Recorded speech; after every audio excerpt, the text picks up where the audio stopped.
Hi, I'm Beth. I'm a social worker in Rhondda and Taff Disabled Children's team. I support disabled children and their families, and I have been doing this job for the last 9 years. I qualified as a social worker in 2012 at the age of 21 after doing a 3-year social work degree. I couldn't tell you why I wanted to be a social worker exactly. All I know at that young age was I wanted to work with children and their families, and I wanted to support them in some way, shape or form. I've never regretted my decision. I thoroughly enjoy being a social worker. It's one of the most difficult jobs, I feel, but also one of the most rewarding jobs. So it's Monday, it's the beginning of the working week. I'm just about to leave home to make my way to the office. We predominantly work from home now. Home is our base in between visits and being out in the community, and that's been since the COVID-19 pandemic. But what we also get to do now is base ourselves in an office 1 day a week, where as a team we can be together and offer each other support in person. So we get to do that on a Monday, which is great. What we have done since the pandemic is set up morning check-ins. So every morning we have the opportunity to check in virtually with each other as a team. So I'm just on my way to go and meet with a little girl that I'm currently working with. She's 6 years of age. And what I'm going to be doing with her is something that we call direct work, and what that means is doing a piece of work with her in a play manner on a one-to-one basis. So this little girl is currently living in foster care. Now, as social workers, we do our utmost really to keep children with their families, but there are circumstances where it's not always possible. And in this situation it's not possible. So the little girl is living in foster care. She's there on something that we call a voluntary arrangement, and that's where mum has agreed for her to become accommodated, is what we say, for her to be looked after. So there's no kind of orders in place from the court. It's mum working with us to ensure the child is safely looked after.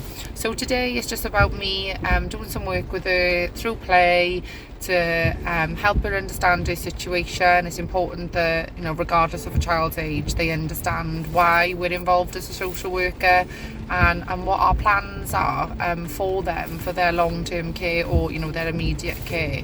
So it's an office day for me today. I'm just walking into the office now. I've got a couple of things booked in, a couple of meetings which I'll be doing virtually from the office.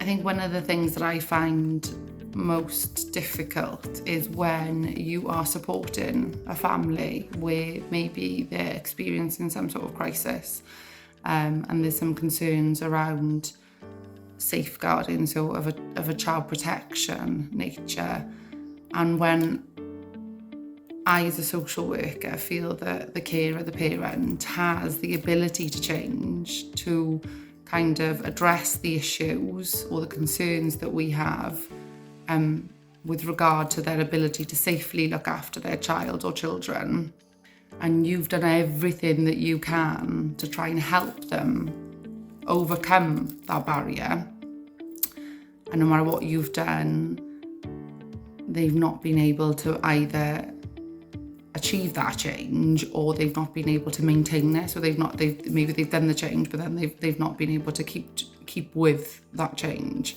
And that's really difficult. It's really difficult when you feel that there's the ability there for that parent to safely look after their children, but they just haven't been able to get to the point, to get to that change.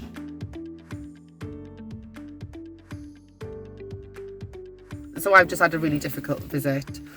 It's important to say that the reality of social work is that there's lots of people that we work with that want our involvement and want our support. There's also many who don't want us around and don't want our involvement.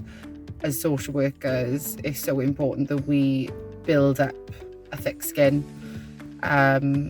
because they, in amongst the positive things that we do for families or individuals, whoever we're working with, there can also be elements of the work that we do that is really challenging because of the way that people view us. I'm just about to make myself a cup of tea.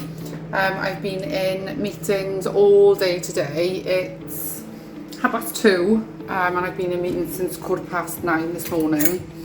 All those meetings have been virtual, so I'm based from home today. What we've kind of worked out is it's far more productive to do meetings in the kind of that format. It obviously brings a load of challenges alongside the benefits of doing it that way, and some of those challenges are that we're so available, we're readily available, and we don't get any let up in between meetings. Previously, when we weren't working from home, you had that kind of car journey time, and that time was really like an opportunity to reflect and think about, the meeting that we'd just been to and process all of that. Whereas now it's kind of you jump from one meeting to another, and you don't quite have that time.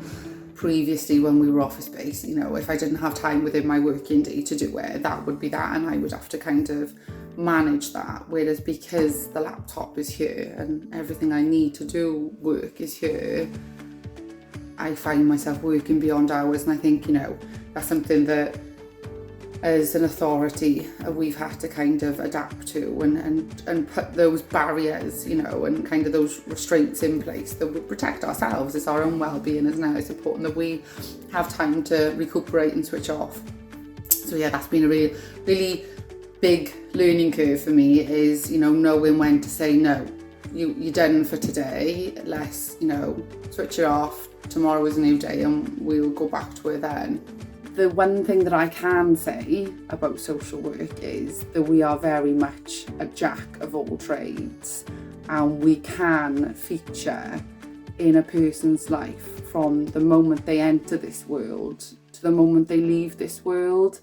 And the times in which we can present and become involved with them is times where that person is in need.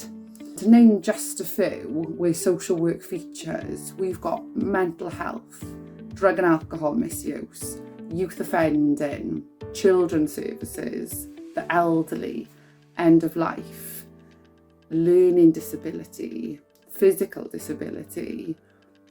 There is so many different areas of social work, and what we do ultimately is help them by assessing and looking at what are those needs and how can we meet those needs, how can we support them to achieve the outcomes that they want to achieve as an individual.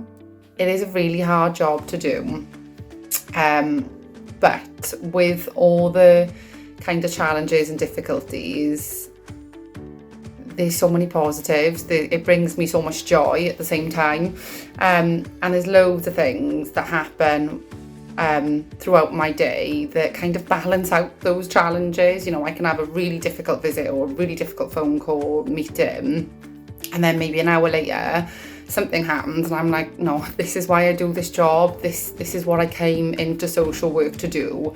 So some of my little wins that I kind of see as a real positive is the relationship that I build with children.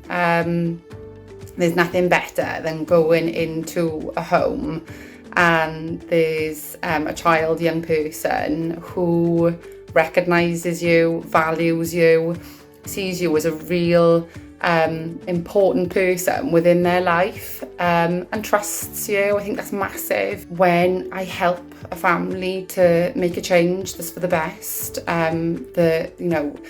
issues within their situation are resolved, and it might be something really small, like I've helped them with a benefit, or I provided a supporting letter to housing and then they've been able to move into a house that is better suited to their needs, or something as big as a child has been returned to their parent after, loads of concerns around the parent's ability to keep that child safe, and you have supported and coordinated all that stuff to make things better for them and help them to be able to safely care for their child. Having that child go back home and seeing that reunification and bringing that family back together, that's a massive win in my eyes. So yeah, for me, it's so important that, yes, there's lots of challenges, but there is massive positives as well. And that's the reason why I came into this job.